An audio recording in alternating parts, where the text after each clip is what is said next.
Hello guys, I hope you all are doing well. So today we talk about center state relation. Before if starting this chapter center state relation, अगर आप मेरे channel में new हैं तो please हमारे channel को subscribe कीजिए civil aspirant with Narendra को एंड हमारे चैनल में और भी बहुत सारा लक्ष्मीकांत का मतलब टोटल बेसिक स्ट्रक्चर्स प्रेम्बल से लेकर पार्लियामेंट्री सेशन तक का लेक्चर अपलोड हो चुका है। आप चाहें तो उन सब लेक्चर को भी देख के बेटर अंडरस्टैंडिंग डेवलप कर सकते हैं। सो अगर आपको ये लेक्चर अच्छा लगे तो प्लीज़ लाइक कीजिए एंड अपने फ्रेंडों के साथ शेयर कीजिए जो वो भी इस लेक्चर का मैक्सिमम बेनिफिट उठा सके। एंड सो चलिए स्टार्ट करते हैं हम लोग इस लेक्चर को। Start off with the next chapter, another important chapter जिसको हम डिस्कस करेंगे and that is called as the centre state relations. ठीक है, सेंटर स्टेट रिलेशंस को हम यहाँ पे डिस्कस करेंगे एंड वील ट्राई टू सी कि कैसे सेंटर स्टेट काम करते हैं एंड इससे भी देखिए बहुत ज़्यादा क्वेश्चंस आते हैं तो इसको हम यहाँ पे कवर करेंगे। सो सेंटर स्टेट रिलेशंस को यहाँ पे डिस्कशन करते हैं एंड कैसे पढ़ेंगे सेंटर स्टेट रिलेशन को, उसको यहाँ पे हम लोग देखने की कोशिश करते हैं। तो देखिए सेंटर स्टेट के रिलेशंस को जब हम समझते हैं, ठीक है, तो you know that India is a federal country जहाँ पे दो सेट ऑफ पॉलिटी है, हमारे पास सेंटर है एंड स्टेट है, राइट। एंड सेंटर स्टेट के बीच में पावर का डिवीजन है, अब तो एक थर्ड ईयर ऑफ गवर्नमेंट भी है, राइट। तो सेंटर स्टेट के बीच में जो रिलेशंस हैं वो बहुत ज़्यादा इंपॉर्टेंट बन जाते हैं अगर इंडिया को आप कह सकते हो प्रॉपर्ली इंडियन कॉन्स्टिट्यूशन को फंक्शन करना है तो। एंड उस कॉन्टेक्स्ट में हम we study under 3 heads. One is the legislative head, other is the administrative and third is the financial head. Legislative, administrative and financial head. तो ये चीज़ यहाँ पे ध्यान रखिएगा। सिमिलरली जो क्वेश्चन भी आएगा, ठीक है, वो क्या होगा, वो इसी टाइप से आएगा। एंड एक चीज़ which you should be knowing that हमारे देश में who divides the powers between center and states? Is it the parliament? Is it what? The executive? Is it the PM? नहीं, ये सारा का सारा कुछ डिवीजन कहाँ से किया है? Constitution of India. यह ध्यान रखना।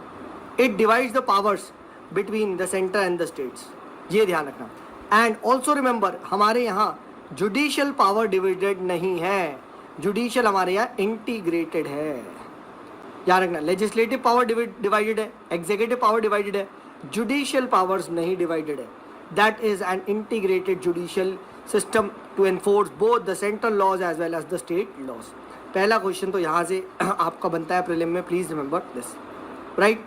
एंड सो इसीलिए कहा जाता है कि हमारे यहाँ स्टेट्स, नो डाउट कॉन्स्टिट्यूशन देखा जाए तो सेंटर कहीं ना कहीं हावी है, बट स्टिल जो powers which have been given to states they are given by the constitution.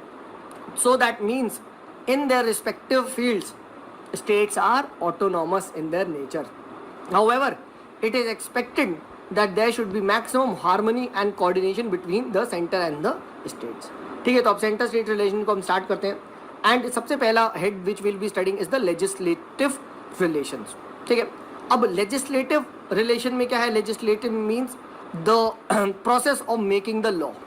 ठीक है, लॉ कौन कैसे कब कहाँ बनाएगा ये हम यहाँ पे पढ़ेंगे and that is in the article number 245 to 255. Please remember this जब भी आप मेंस में कोट करें तो अगर आप आर्टिकल्स को कोट करते हैं तो इंपॉर्टेंट होता है, right. So part 11 of the constitution deals with this, right.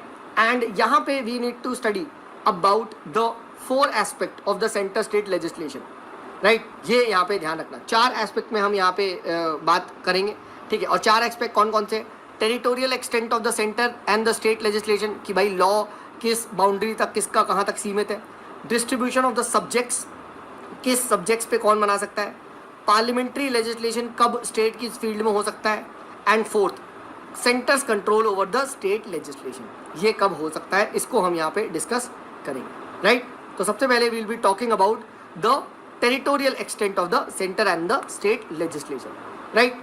And यहाँ पे देखिए कॉन्स्टिट्यूशन में क्लियर कट लिखा है that the parliament can make laws for the whole or any part any part of the territory of India. And territory of India में क्या है? It includes states as well as UTs as well as in future time कल को कोई occupy करता है India तो वो भी टेरिटरी ऑफ इंडिया में पार्ट होगा. सिमिलरली स्टेट लेजिस्लेचर किसके लिए बना पाएंगे? स्टेट लेजिस्लेचर सिर्फ और सिर्फ अपने किसके लिए बना पाएंगे? स्टेट लेजिस्लेचर अपने एक पर्टिकुलर स्टेट के लिए ही बना पाएंगे. ये ध्यान रखना. It can make laws for whole or any part of the state. The laws made by the state legislature are not applicable outside the state except when there is a sufficient nexus between the state and the object. अब कुछ ऐसा आ गया है कि भाई दो state का है तो वो अलग बात है, बट जनरली ये नहीं होता. दिस इज इंपॉर्टेंट, प्रीलिम में पूछा जाता है. तो क्या छत्तीसगढ़ वाले हरियाणा के लिए लॉ बना सकते हैं? नहीं. छत्तीसगढ़ का लॉ छत्तीसगढ़ तक ही चलेगा, ये आप समझ लेना. ठीक है, this is done. Okay. And अगर से देश के बाहर के लिए लॉ बनाना है, who can make it? Very simple, obvious ही बात है भाई, सेंटर ही बनाएगा, पार्लियामेंट बनाएगा. हाँ है ना. तो parliament only can make the laws for outside India and that is called as extra territorial legislation. Please remember this, right. And yes, अगर लेटस से सपोज करो आप कोई सिटीजन ऑफ इंडिया हो बट आप मस्ती से बाहर टहल रहे हो, अमेरिका में रह रहे हो, तो क्या सर आपके पे लॉ इंडिया के पार्लियामेंट के लगेंगे? बिल्कुल मेरे भाई. The laws of the parliament are also applicable to the Indian citizens and even your property outside the world. याद रखना. ठीक है, तो this is important. But sir इसका मतलब क्या पार्लियामेंट कुछ भी कर सकता है? लिटरली नहीं, ऐसा नहीं है. कुछ सेलेक्टिव एरियाज के लिए कॉन्स्टिट्यूशन ने लिमिट लगा रखी है, जैसे जो आपके 5th schedule 6th schedule area है, ट्राइबल एरियाज है.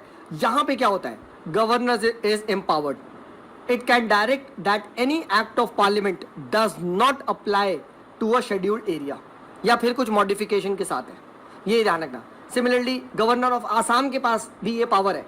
ठीक है, that it can direct that an act of parliament does not apply to a tribal area. You can say जो ऑटोनॉमस डिस्ट्रिक्ट वगैरह बनाए जाते हैं, राइट. सिमिलरली प्रेसिडेंट के पास भी पावर है, सेम पावर्स की मेघालय, त्रिपुरा और मिजोरम के लिए, राइट. तो ये चीज़ ध्यान रखना. ठीक है. And similarly you can say president has the power to regulate the, you can say peace and or you can say the legislation of the union territories. जहाँ पे आपका क्या नहीं है, जहाँ पे आपके legislation नहीं है. ठीक है, जैसे दमन एंड दीव, अंडमान निकोबार, लक्षद्वीप, दादरा नगर हवेली. तो पार्लियामेंट को ये आप कह सकते हो इससे थोड़ा सा रिस्ट्रिक्शन है. बट ये चीज़ ध्यान रखना, कभी कभी पूछ लेता है कि हर जगह के लिए हर केस में मना पाएगा. नहीं नहीं नहीं नहीं, ट्राइबल एरियाज वगैरह पे यहाँ पे गवर्नर को आपका कह सकते हो शेड्यूल्ड एरियाज पे यहाँ पे दिया हुआ है. ठीक है, तो ये चीज़ यहाँ पे ध्यान रखिएगा. अब नेक्स्ट हमने टेरिटरी के बाद कौन सा बात करेंगे कि भाई डिस्ट्रीब्यूशन ऑफ लेजिस्लेटिव सब्जेक्ट्स. तो भाई अगर आप 7 शेड्यूल उठा के देखेंगे तो वहाँ पे आपको 3 लिस्ट मिल जाएगी. हम पहले भी डिस्कस कर चुके हैं. एक होती है यूनियन लिस्ट, एक होती है स्टेट लिस्ट, एक होती है आपकी कंकरेंट लिस्ट. तो पार्लियामेंट के पास एक्सक्लूसिव पावर है. किसकी? पार्लियामेंट के पास एक्सक्लूसिव पावर है of what? Over the union list. Union list की पावर है. एंड स्टेट लेजिस्लेचर को नॉर्मल कंडीशन में एक्सक्लूसिव पावर है स्टेट की, स्टेट लिस्ट की, राइट. बट जब इमरजेंसी लग गई तो भाई पार्लियामेंट स्टेट लिस्ट पे भी लॉ बना सकता है. हाँ है ना. और कंकरेंट में क्या है? कंकरेंट में नाम ही है कंकरेंट, इसका मतलब दोनों मिलकर बनाएंगे, राइट. बट एक चीज़ ध्यान रखना, अगर स्टेट ने भी एक लॉ बना दिया कंकरेंट पे और सेंटर ने भी एक लॉ बना दिया कंकरेंट पे भाई, और दोनों ही लॉ टकरा रहे हैं, एक कह रहा है ABC, एक कह रहा है XYZ, किसका चलेगा? किसका चलेगा मेरे भाई? सेंटर का, पार्लियामेंट का लॉ चलेगा. ये चीज़ यहाँ पे ध्यान रखना. ठीक है, this is very very important. I think this is absolutely clear. ठीक है, तो ये हम लोगों ने बात कर लिया. अच्छा, व्हाट इफ कोई सब्जेक्ट रेजिड्यूरी लिस्ट में हो? ठीक है, तो रेजिड्यूरी लिस्ट में भी power lies with the parliament. The residuary power of legislation includes you can say something which are not enumerated in the 3 list. ठीक है, तो ये किसके पास है? The power to make laws with the respect to the residuary subjects. It lies with what? It lies with the parliament. Please remember this. This is very very important, right. ये यहाँ पे ध्यान रखिएगा. ठीक है. और यूएस में क्या होता है? जनरली यूएस में उल्टा होता है. यूएस में जो रेजिड्यूरी सब्जेक्ट्स हैं वो स्टेट्स पे छोड़े हुए हैं. ठीक है, तो ये ध्यान रखना. खैर वो अपने हिसाब से फेडरलिज्म को फॉलो कर रहे हैं, वो स्ट्रिक्ट मॉडल ऑफ फेडरलिज्म है. हमारा फेडरलिज्म में तो स्ट्रॉन्ग सेंटर है. ठीक है, तो यहाँ से भी देखिए क्लियर कट झलक रहा है क्या कि भाई no doubt legislative territory, legislative subjects are divided, but still centre के पास ओवर एज है। और ये चीज़ देखिए दिखती भी है अगर आप लोग यूनियन लिस्ट को देखेंगे। यूनियन लिस्ट में क्या है, यूनियन लिस्ट में ज़्यादा सब्जेक्ट्स हैं as compare to the state list, और सारे के सारे इंपॉर्टेंट तो भाई यूनियन लिस्ट में ही है, ठीक है। जो आपके डिफेंस वगैरह, नेशनल सिक्योरिटी, तो ये सारे इंपॉर्टेंट सब्जेक्ट्स पे सेंट्रल लॉ बनाता है, राइट। अच्छा, ये भी कभी कभी क्वेश्चन पूछा आता है कि सर ये हमारे यहाँ जो डिवीजन ऑफ पावर्स है, ठीक है, ये कौन से एक्ट से आया है, कहाँ से बोरो किया है। तो ये ध्यान रखना, this is also done through the government of India act of 1935। It provided for a 3-fold enumeration, federal, provincial and concurrent, right, ठीक है। तो ये चीज ध्यान रखिएगा। बस एक डिफरेंस ये है यहाँ कि भाई रेजिडरी पावर वहाँ पे क्या थी, गवर्नर को दी गई थी, याद रखना, ठीक है, ये ध्यान रखना। एंड जबकि यहाँ पे क्या है, पार्लियामेंट के पास है। ये भी एक बार प्रीलिम में पूछा गया था कि government of India act of 1935 में who was given the residuary power, तो इट इज द गवर्नर, ठीक है। तो ये यहाँ पे ध्यान रखिएगा। एंड क्लियर कट ये बात लिखी गई है, in case of a conflict between the central law and the state law, ठीक है, in the concurrent list the centre law will prevail, ठीक है, ओवर द स्टेट लॉ, ठीक है। एक चीज़ और ध्यान रखना, क्या इसमें एक एक्सेप्शन है कि अगर वो स्टेट लॉ सपोज करो प्रेसिडेंट की एसेंट के लिए रखा गया था एंड प्रेसिडेंट ने उसको एसेंट दे दिया, राइट, तो भाई वो स्टेट लॉ प्रिवेल करेगा। बट ऑब्वियस सी बात है भाई, पार्लियामेंट क्यों फिर उस पर लॉ बनाएगा जब प्रेसिडेंट कह रहा है। तो president is working according to the council of ministers and it's मतलब एग्जीक्यूटिव, राइट। तो यानी एग्जीक्यूटिव ने हाँ कह दिया है, तो फिर तो बेवकूफ़ी होगी कि आप प्रेसिडेंट, नहीं तो प्रेसिडेंट से कह दो ना स्ट्राइक डाउन कर देगा, ठीक है। जैसा अभी रिसेंटली हो गया था, if you are following the news, तो आजकल बहुत बार केस होता है कि दिल्ली गवर्नमेंट की बहुत सारी स्कीम्स को स्ट्राइक डाउन कर दिया जाता है, ठीक है, कि भाई it is against the you can से legislative division of the powers, right, इस टाइप से कहते हैं ना।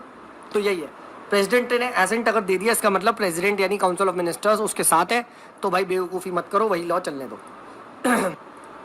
नेक्स्ट देखिए, यहाँ पे बात करते हैं that what are the parliamentary legislation in the state field. State field में देखिए कब पार्लियामेंट कैन लेजिस्लेट, ठीक है, इसके बारे में यहाँ पे बात करते हैं, क्या ऐसा पॉसिबल है। तो हम लोग जानते हैं कि यस ये चीज़ पॉसिबल है, एंड इसके लिए देखिए 2-3 कंडीशंस है। सबसे पहली कंडीशन जो मैंने आपको बताई थी कि जब हम राज्यसभा भी पढ़ रहे थे, दैट राज्यसभा के पास एक स्पेशल पावर है, क्या, कि अगर वो डिक्लेयर कर दे कि नेशनल इंटरेस्ट में the parliament should make laws with respect to you can say any matter in the state list, then parliament becomes competent to make the laws on that matter. but एक चीज ध्यान रखिएगा, क्या राज्यसभा ऐसी simple majority से पास करेगी, नहीं, that is a special majority supported by 2/3 of the members present and voting, ये चीज ध्यान रखना। and this you can say resolution remains in force for 1 year. it can be renewed any number of times but not exceeding 1 year at a time, ठीक है, ये यहाँ पे ध्यान रखना। जब जब रिजोल्यूशन को पास किया जाएगा तो centre can make the laws for the state subject, ठीक है। बट अगेन, क्या सर जैसे ही राज्यसभा ने कह दिया कि लॉ बनाओ, तो क्या स्टेट लॉ नहीं बना सकता? स्टेट उस मैटर पे बना सकता है, ठीक है, ये ध्यान रखना। बट अगर इनकंसिस्टेंसी हुआ, ठीक है, inconsistency between state law and the parliamentary law हुआ, तो किसका होगा? तो पार्लियामेंट्री लॉ ही प्रिवेल किया जाएगा, ठीक है, डन। सेकेंड एक और केस होता है, that is during the national emergency. अभी हम पढ़ चुके हैं कि भाई नेशनल इमरजेंसी में एक हमारा फेडरेशन एक सेंटर में, यूनिटरी में, गवर्नमेंट में कन्वर्ट हो जाता है, एंड ऑब्वियसली बात है भाई, parliament acquires the power to legislate with respect to any matter in the state list, right. But एक चीज ध्यान रखना, जब 6 months आपका इमरजेंसी खत्म हो जाते हैं, तो ऑटोमेटिकली जो पार्लियामेंट ने स्टेट लॉ बनाया होता है, राइट, वो क्या हो जाता है? वो इनऑपरेट हो जाता है, ये ध्यान रखना। The law become inoperative on the expiration of 6 months after the emergency has ceased to operate, ये ध्यान रखिए, ठीक है। तो ये चीज देख लिया। थर्ड एक और केस है कि जब 2 और 2 से ज़्यादा स्टेट खुद जाके सेंटर से या पार्लियामेंट से रिक्वेस्ट करे, sir please enact law on a matter in the state list, then the parliament can make the laws for the regulating that matter. अच्छा, ऑब्वियस ही बात है, जो लॉ बना होगा वो किस पे अप्लाई होगा? क्या सब स्टेट्स पे? नहीं। A law so enacted applies only to those states which have passed the resolution, please remember this. Later on yes वो लॉ अदर स्टेट्स भी अपने पास कर सकते हैं, अपने वो अपना सकते हैं. That is a different. Sir ऐसे कुछ लॉज का नाम बताओ, क्या ऐसा कभी हुआ है? तो yes, wild life protection act of 1972 is an example. ठीक है. Water prevention and control of pollution act 1974 is an example. ठीक है. Transplantation of human organ act 1994 is an example. ठीक है. तो ये यहाँ पे ध्यान रखना. ठीक है. तो दिस इज इम्पॉर्टेंट. उसके बाद अगर कोई इंटरनेशनल अग्रीमेंट करना है, ठीक है, तो भी parliament can make laws on any matter in the state list. कुछ इंटरनेशनल ट्रीटीज कन्वेंशन इनको फुलफिल करना है तो डेफिनेटली, तो इसके लिए भी आप कह सकते हो कुछ लॉज है, जैसे United Nations act of 1947, Geneva convention act of 1960, ठीक है, एंटी हाईजैकिंग एक्ट वगैरह आप बात कर सकते हो. And last but not the least, the president rule. इस पे प्रीलिम में क्वेश्चन पूछा गया था. When the president rule is imposed in the state, the parliament becomes empowered to make laws with respect to any matter in the state in relation to that state. ये थी ध्यान रखना, ये prelim में पूछा गया था.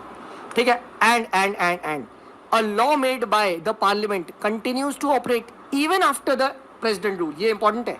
ठीक है. बट यस, बाद में क्या हो सकता है, such laws can be repealed और ऑल्टर्ड और reenacted by the state legislature. ये ध्यान रखना. ठीक है. This is very very important. So this is very very important, please remember this. ठीक है. तो ये हम लोगों ने डिस्कस किया कि कैसे जो प्रेसिडेंट रूल जब लगता है, नेशनल इमरजेंसी लगती है, तो आपका सेंटर क्या हो जाता है, हावी यहाँ पे हो जाता है. ठीक है. एक और तरीका है जब सेंटर क्या कर सकता है, सेंटर स्टेट के ऊपर लेजिस्लेशन पे कंट्रोल कर सकता है. क्या है वो, कि भाई गवर्नर के पास देखिए ये पावर दी गई है, and that is why I said governor is a very very strong and empowered person, that he can reserve certain type of bills passed by the state legislature for the consideration of the president, and president enjoys absolute veto over them. मतलब president ने अगर मना कर दिया, ठीक है, तो वो बिल आपका एक्ट नहीं बनेगा. फिर से वो बिल को वापस भेजा, फिर से उस गवर्नर ने रोका, फिर से प्रेसिडेंट ने मना कर दिया, फिर से वो एक्ट नहीं बना. ये ध्यान रखना. तो दिस इज इंपॉर्टेंट. ठीक है. एंड जनरली ऐसा होता नहीं है, बट स्टिल ये चीज़ यहाँ पे इंपॉर्टेंट है. So always remember this. Governor पे ये आप कह सकते हो पावर आती है जिसका वो यूज़ या फिर मिस यूज़ कर सकता है. तो इसीलिए कहा जाता है जो गवर्नर है वो एक काफ़ी एम्पावर्ड पर्सन है. ठीक है. एंड कुछ ऐसे बिल्स जैसे which impose restriction on freedom of trade and commerce, तो इन बिल्स को रिजर्व किया जा सकता है. ठीक है. तो फॉर द यू कैन से कंसिडरेशन ऑफ द प्रेसिडेंट. ठीक है. तो ये यहाँ पे इंपॉर्टेंट होता है, तो इसको just give it a read. ठीक है. तो ये चीज़ यहाँ पे इंपॉर्टेंट है. एंड यस, जो सरकरिया कमीशन है, ठीक है, उसका भी नाम याद रखना. This was also a commission which was formed on centre state relations. ये हम आगे डिस्कस भी करेंगे, तो ये चीज़ याद रखिएगा. This is important. ठीक है. तो सरकरिया कमीशन वगैरह आ सकता है पूछने को, कौन किस लिए था, तो सेंटर स्टेट रिलेशन के लिए था. खैर, अब बढ़ते हैं हम लोग आगे. After the legislative relation, let's move on to the administrative relation. Administrative relations पे यहाँ पे हम बात करते हैं. तो पहली बात तो आर्टिकल 256 से 263 तक, वो क्या था, 245 से आई थिंक 255 तक था, राइट. तो 256 से लेकर 263 तक है. ठीक है. It deals with the administrative relations between the center and the states. ठीक है. एंड सबसे पहले देखिए जो यहाँ पे आता है, अब बेसिकली एडमिनिस्ट्रेशन मतलब आप कह सकते हो एग्जीक्यूटिव. ठीक है. एग्जीक्यूटिव रिलेशन यहाँ पे डील करता है. ठीक है. एंड क्या यहाँ पे डील करता है, ठीक है, तो एग्जीक्यूटिव जो पावर्स है they have been divided between centre and the states on the lines of same, जैसे लेजिस्लेटिव पावर है. मतलब ये कि भाई इस जो यूनियन लिस्ट पे आता है तो उस पर पार्लियामेंट लेजिस्लेट कर देगा. ठीक है. और पार्लियामेंट ही एग्जीक्यूट करेगा. ठीक है. सिमिलरली क्या, द एग्जीक्यूटिव पावर जो स्टेट लिस्ट पे आएगा तो कौन लेजिस्लेट करेगा, स्टेट, और एग्जीक्यूट कौन करेगा, स्टेट. वही चीज़, जो वही लॉजिक है, इसी यहाँ पे आपका वही लॉजिक रखा गया. अच्छा, कंकरेंट लिस्ट में क्या है, कंकरेंट लिस्ट में ध्यान रखना, सेंटर स्टेट दोनों लॉ तो बना सकते हैं, बट एग्जीक्यूट सिर्फ स्टेट करता है. अनटिल अनलेस आप कह सकते हो कि पार्लियामेंट्री जो लॉ बनाया वो स्पेसिफिकली सेंटर को पावर दे रहा है कि सर नहीं आप ही एनफोर्स करोगे. तो ये आप ध्यान रखना. ठीक है. And this is important. ठीक है. तो कंक्लूजन यही ड्रॉ होता है कि भाई अगर आपका एग्जीक्यूटिव कंकरेंट लिस्ट में बना है तो लेजिस्लेट दोनों कर सकते हैं, और अगर पार्लियामेंट ने भी लेजिस्लेट कर दिया तो भाई एग्जीक्यूट को आपका स्टेट ही करेगा अनटिल अनलेस आपका वो लॉ स्पेसिफिकली बोले। ठीक है, तो ये यहाँ पे ध्यान रखना। ठीक है, एक चीज़ यहाँ पे कॉन्स्टिट्यूशन ने आप कह सकते हो स्टेट्स एंड सेंटर पे ऑब्लिगेट करी है। क्या? एक टाइप का आप कह सकते हो स्टेट की जो लेजिस्लेटिव एग्जीक्यूटिव पावर है उस पर एक टाइप का रिस्ट्रिक्शंस है। क्या है वो रिस्ट्रिक्शंस?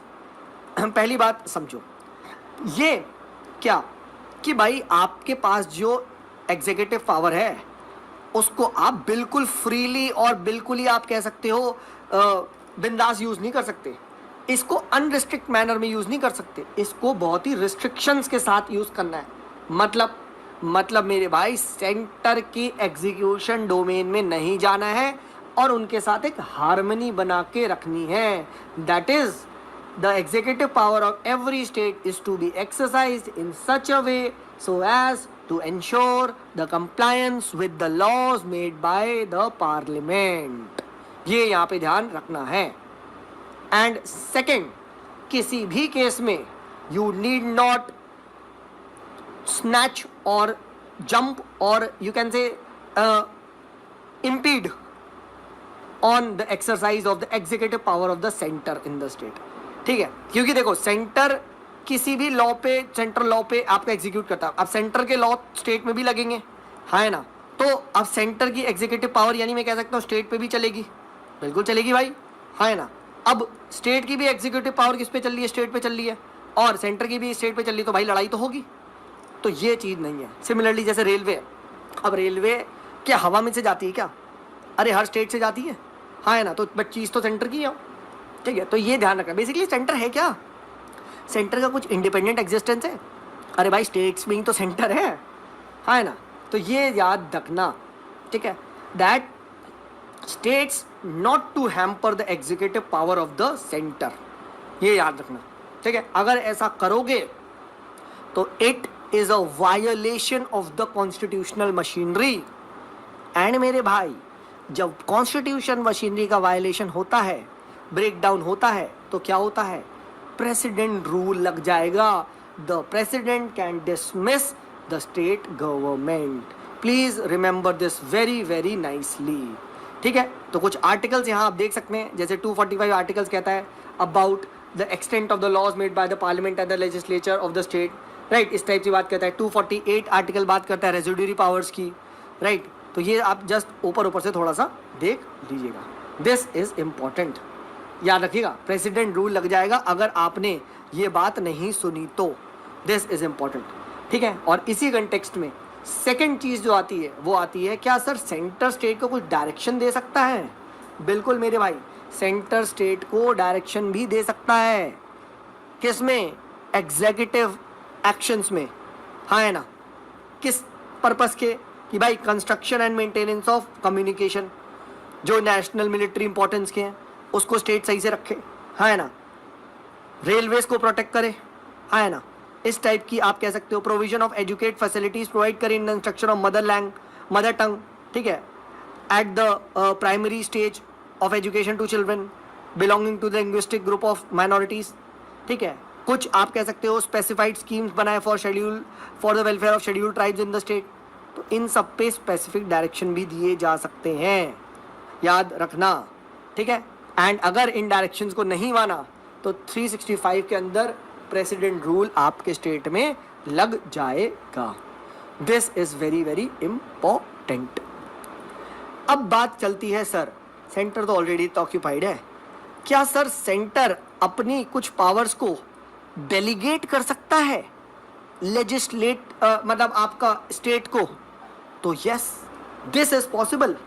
एक चीज ध्यान रखना, क्या सर लेजिस्लेटिव पावर को डेलीगेट किया जा सकता? नहीं। Distribution of legislative power between centre and state is rigid. Centre ऐसा नहीं कह सकता सर आज मेरा मन कर रहा है कर्नाटक हमारे लिए लॉ बनाए, नॉट पॉसिबल। सिमिलरली एक स्टेट अपनी लेजिस्लेटिव पावर सेंटर को नहीं दे सकता, कम से कम 2 स्टेट को हानि भरनी चाहिए, ये ध्यान रखना। ठीक है, पार्लियामेंट एक के लिए कहने पे नहीं है, मेरा मन कर रहा बना दो ना, 2 की परमिशन लेके आ भाई, 2 कहेंगे तो बना देंगे, इतना फालतू टाइम नहीं है अपने पे। ठीक है, बट एग्जीक्यूटिव पावर बहुत ही फ्लेक्सिबल है। एग्जीक्यूटिव पावर क्या है? बहुत ही फ्लेक्सिबल है एंड यहाँ पे ऐसा कोई रिजिड डिवीजन आपको नहीं दिखाई देता है. इनफैक्ट इंटर गवर्नमेंटल डेलीगेशंस भी आपको यहाँ पे दिखाई देते हैं. अब कैसे इंटर गवर्नमेंटल आपको डेलीगेशंस दिखाई देते हैं? तो उसके लिए एक तरीका है. वो तरीका क्या है? वो है कि ये the president may with the consent of the state government entrust to that government any of the executive functions of the center. यानी प्रेसिडेंट किससे पूछेगा? प्रेसिडेंट स्टेट गवर्नमेंट से पूछेगा. स्टेट गवर्नमेंट ने कहा सर हम कर देंगे आपका काम, एग्जीक्यूट कर देंगे लॉ, तो भाई आप लॉ एग्जीक्यूट करोगे. बट सर स्टेट गवर्नमेंट ने कहा हम तो नहीं करेंगे सर, क्या होगा? तो मेरे भाई पार्लियामेंट बिना किसी से पूछे एग्जीक्यूटिव फंक्शन स्टेट को दे सकता है. अभी हम आगे देखेंगे, ठीक है, ये ध्यान रखना. प्रेसिडेंट अगर देगा तो स्टेट से पूछ के देगा, पार्लियामेंट अगर देगा तो बिना स्टेट से पूछे भी दे देगा. ठीक है. सेकंड, क्या sir governor of a state ये काम कर सकता है? ठीक है. तो governor of the state may with the consent of the central government entrust to the government any of the executive functions of the state. यानी इधर से भी हो सकता है सर, गवर्नर सेंट्रल गवर्नमेंट के पास जाके बोले सर प्लीज सर हमारे लिए लॉ एग्जीक्यूट कर दो. सेंट्रल गवर्नमेंट ने कहा ठीक है कर देंगे, तो ये हो जाएगा. ठीक है. तो ये चीज यहाँ पे ध्यान रखना, this is allowed sir. But second case, what if the centre और द स्टेट रिफ्यूजेस? दोनों केस में याद रखो, अगर प्रेसिडेंट स्टेट को पावर दे रहा है तो स्टेट से पूछ के दे रहा है, स्टेट ने हाँ बोला है. What if state refuses? नहीं कर रहा सर, निकल लो, टाइम नहीं अपने पे, तो भाई बट एग्जीक्यूट तो तुमसे ही करवाएंगे. ठीक है, इजी तुम ही कर सकते हो एग्जीक्यूट वो चीज को. ठीक है. तो कैसे करें? इस केस में आता है क्या? पार्लियामेंट. यानी अ law made by what? Parliament on a subject of a union list can confer and impose duties on the state to authorize the conferring powers and imposition of duties by the center upon the state irrespective of the consent of the state. याद रखना, बिना पूछे parliament कर सकता है. President क्या state को दे सकता है? यस, पूछ के. पार्लियामेंट क्या स्टेट को दे सकता है? यस, बिना पूछ के. पार्लियामेंट ने कह दिया तो भाई करना है तुम्हें, तब तो नो इफ नो बट, सिर्फ जट. समझ लो. तो यही चीज़ है. क्या सर? क्या स्टेट पहले केस में पूछ के सेंट्रल गवर्नमेंट को गवर्नर दे सकता है? दे सकता है. सर अगर सेंट्रल गवर्नमेंट ने मना कर दिया तो फिर आप कहो सर इस केस में स्टेट लेजिस्लेचर कर सकता होगा, है ना? हाँ है ना? बिल्कुल गलत. स्टेट लेजिस्लेचर ऐसा नहीं कर सकता, ये ध्यान रखना. Same thing can not be done by the state legislature but parliament can do. Sir मैं इसको कैसे याद रखता हूँ? प्रेसिडेंट, ठीक है, क्या करेगा? उधर स्टेट से पूछ के स्टेट को दे देगा और स्टेट हाँ कहेगा ले लेगा. अगर स्टेट ने ना कहा तो पार्लियामेंट बिना पूछे छाप देगा. ठीक है. उल्टा क्या? सेंटर, ठीक है, सॉरी गवर्नर, ठीक है, ठीक है, सेंटर से पूछ के उनको दे देगा. सेंटर ने हाँ कहा तो ले लेंगे वो. बट सेंटर ने रिफ्यूज कर दिया तो स्टेट लेजिस्लेटर लॉ बनाएगा? बिल्कुल नहीं, वहीं पे खत्म, निकल लो, हम एग्जीक्यूट नहीं करके खुद करो. ठीक है. तो ये कॉन्सेप्ट चलता है. प्लीज रिमेंबर यार, इससे क्वेश्चन बनते हैं मेरे भाई. ठीक है, क्वेश्चन यहाँ पे बनते हैं. ठीक है. So I hope this is absolutely clear. फिर उसके बाद देखिए कॉन्स्टिट्यूशन में ये भी लिखा गया है कि दोनों सेंटर स्टेट को मिलके काम करना है एक भाई की तरह. लड़ाई नहीं करनी है, कॉपरेशन जरूरी है.